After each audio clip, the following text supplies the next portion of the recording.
ایک جوہری تھا سنہرا، تو اس نے مختلف ڈبیاں کھول کے لوگوں کے سامنے رکھی اور ایک موتی نکال کر کے کہا کہ یہ موتی شب افروز ہے، رات کو چمکتا ہے، اور اس وقت دنیا کے اوپر جو قیمتی ترین موتی ہیں ان میں سے ایک موتی یہ میرے پاس ہے۔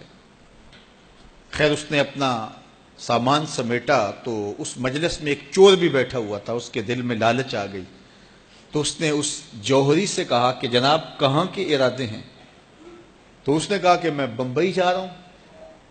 اس نے کہا واہ واہ کیا اچھا ہوا، میں بھی تو بمبئی جا رہا ہوں، تو چلو اکٹھا سفر ہوگا۔ وہ جوہری سمجھ گیا اس کی نیت کے کھوٹ کو کہ یہ میرا ہم سفر تو نہیں ہے، اس کا دل آ گیا ہے اس موتی پہ اور مجھ سے ہر صورت یہ موتی چرانا چاہتا ہے۔ لیکن وہ بھی بڑا سمجھدار تھا، اس نے کہا آ جائیے کوئی بات نہیں۔ سفر چلتا رہا، رات ہوئی، جب سامان اتارا اور سونے کی تیاری کی تو وہ جو اس نیت سے ساتھ ہم سفر بنا تھا اس نے بھی اپنی قمیض اتار کے لٹکا دی، اور اس جوہری نے بھی۔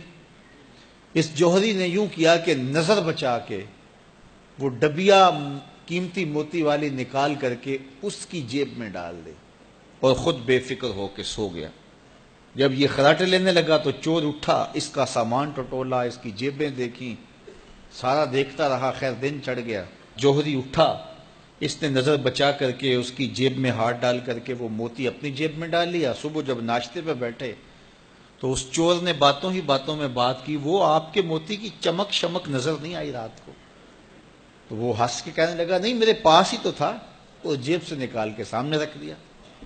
دل ہی دل میں بڑا حیرت زدہ ہوا، میں نے تو سارا ٹٹولا، یہ اگر کہیں تھا تو مجھے کیوں نہیں ملا؟ چلو آج صحیح۔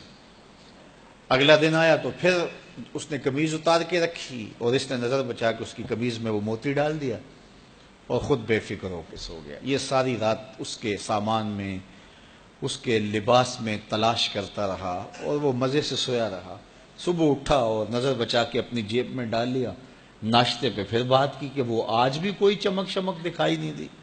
اس نے کہا میرے پاس ہی تھا، جیب میں ہاتھ ڈالا اور سامنے رکھ دیا۔ بڑا حیرت زدہ ہوا، دل ہی دل میں سوچا چلو کل صحیح۔ اس نے پھر ایسے کیا اور یہ ساری رات اس کا سامان ٹولتا رہا پوری تفصیل کے ساتھ۔ خیر جب صبح ہوئی تو اس نے پھر نظر بچا کے اپنی جیب میں وہ موتی رکھ لیا تھا، تو اس نے پوچھا وہ رات والا موتی آپ کا نظر نہیں آیا جس کو آپ کہتے تھے چمکتا ہے؟ کہا وہ ڈبیا میں رکھا ہے اس لیے چمک دکھائی نہیں دی، تھا تو میرے پاس ہی، اور جیب میں ہاتھ ڈالا اور سامنے رکھ دیا۔ یہ سر پکڑ کے بیٹھ گیا، میں روز اس کی جیب ٹٹولتا ہوں، سامان بھی دیکھتا ہوں، یہ رکھتا کہاں ہے؟ میں نے تو کوئی جگہ نہیں چھوڑی۔ اس نے کہا سچ بتاؤں میں تیرا ہم سفر نہیں تھا، میں چور تھا، میں تم کو بتا رہا ہوں۔ اب آپ میرے بھی استاد نکلے، مجھے اتنا بتاؤ کہ یہ موتی آپ رکھتے کہاں تھے؟ میں ساری رات ٹٹولتا رہا اور 3 دن ہو گئے مجھے، میں نے کوئی گوشہ نہیں چھوڑا، آپ کا سامان کھول کھول کے دیکھا ہے، آپ کا لباس الٹ پلٹ کے دیکھا، لیکن مجھے ملا ہی نہیں، یہ رکھتے کہاں تھے؟ مجھے یہ تو بتاؤ۔